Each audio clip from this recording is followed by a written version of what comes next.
In this video, we're going to be going over how to draw a portrait using a photograph as a reference. For materials, you're going to want a pencil, your reference picture, a sheet of drawing paper, an eraser, and also a ruler.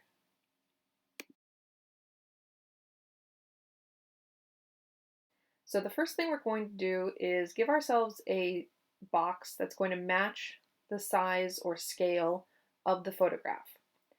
So in this case, my drawing is going to be larger than the photograph, but I do want to keep the same aspect ratio as the photograph.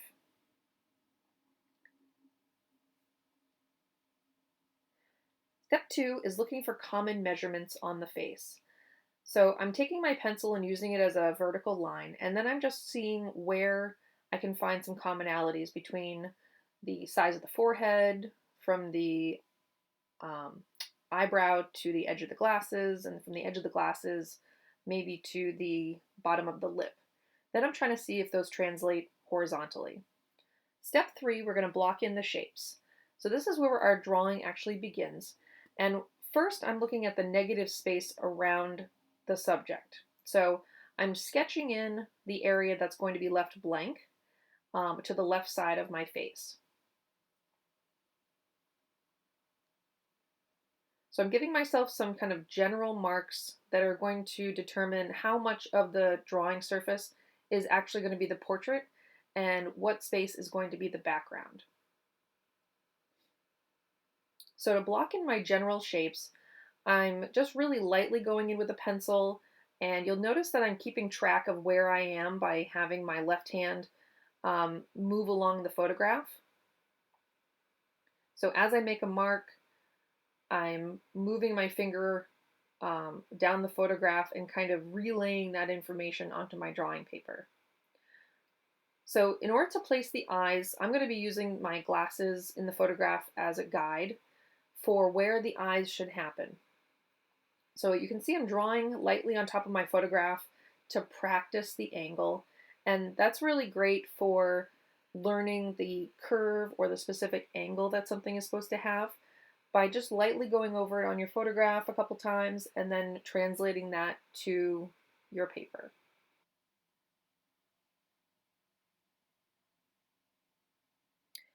So here I'm adding in a little bit of a shadow indication for the shadow that happens under the hair before I go in and add in kind of the main direction that the hairs are going in. I'm also adding in the kind of curve for the edge of the hairline on the right hand side. And I like to move around the photo a lot as I work up a drawing, so I don't focus too much on one area before I make sure that things are in the right place. So I'm not adding a lot of detail at this stage, but I do want to make sure that I'm accurate in the size that things should be, and also that the placement is correct.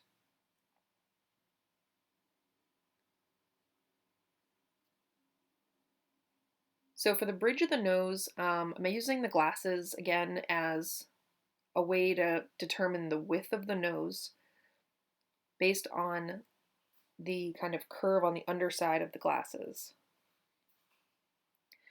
I'm looking at the shape that is the shape of the glasses that's also hanging into the background to help me to draw the side of the face and that kind of indent that happens at the eyes. So at this stage, I'm just marking in where I think the nostril should go. I believe later I'm going to actually move it a little bit so that it's not quite so wide. But these are just like your first initial marks. So these are supposed to be really light, loose but accurate. And they're just kind of an exploration of where you think things should go. It's like putting a puzzle together. So once I have one eye kind of placed in, then I want to look at the angle from the, there we go, the angle that goes across from the left side to the right side so that my eyes are going to line up.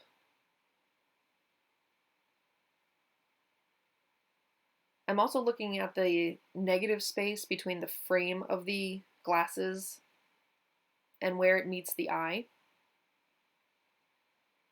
And a lot of people start by drawing the pupil or the iris of the eye. I actually like drawing the shape of the white of the eye first.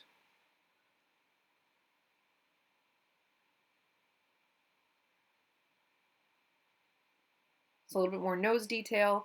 I'm trying to now determine if the nose is too wide or if it's the right size. And also putting in some of the marks that are indicating the septum between the two nostrils.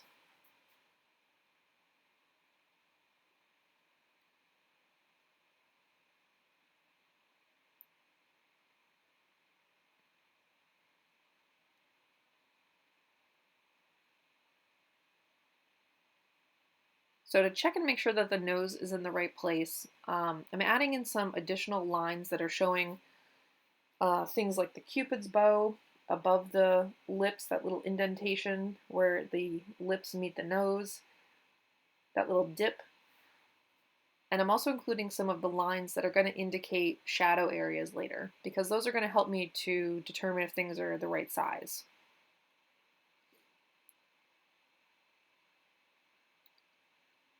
So to get a likeness in your portraits, there's a few key areas that are often overlooked. One is the corners of the mouth.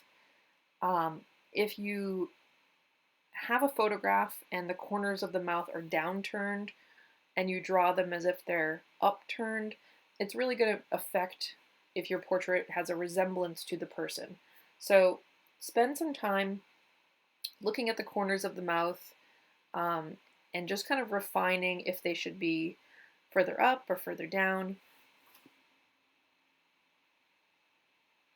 and how the lines that make the creases for the cheek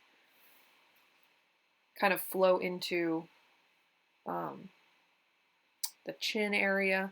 Those are all really important to getting a likeness. So even though I don't want to get too detailed at this point, I do want to mark where I'm going to have some shadow areas just as a shape. I'm not shading anything in because this is going to be finished with colored pencil later, and I don't want my powdered graphite to mix with my colored pencil. So before I start using colored pencil on this, once I'm comfortable with the drawing, I'm going to go ahead and lighten everything up so that the graphite isn't going to make the colored pencil appear muddy later. So at this stage, I'm doing some checking of proportions. I'm making sure things are going to line up where the highlights should go and indicating those shapes that are going to be eventual shadows. I am going to color in the eyes with graphite just to make sure that they look correct before I assume that they're in the right place and that they're the right size.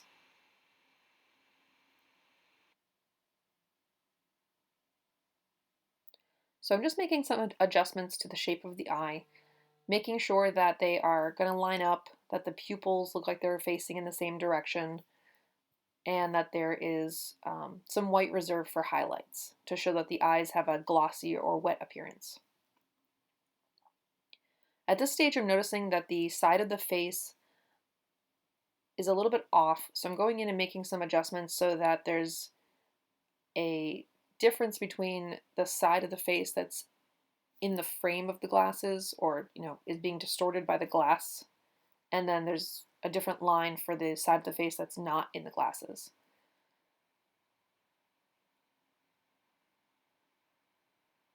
Final details, just making sure that the irises are round, and we are good to go. So next we're going to be looking at mixing up some colors for the skin tone. Thanks for watching, and stay tuned for the next video where we look at color mixing.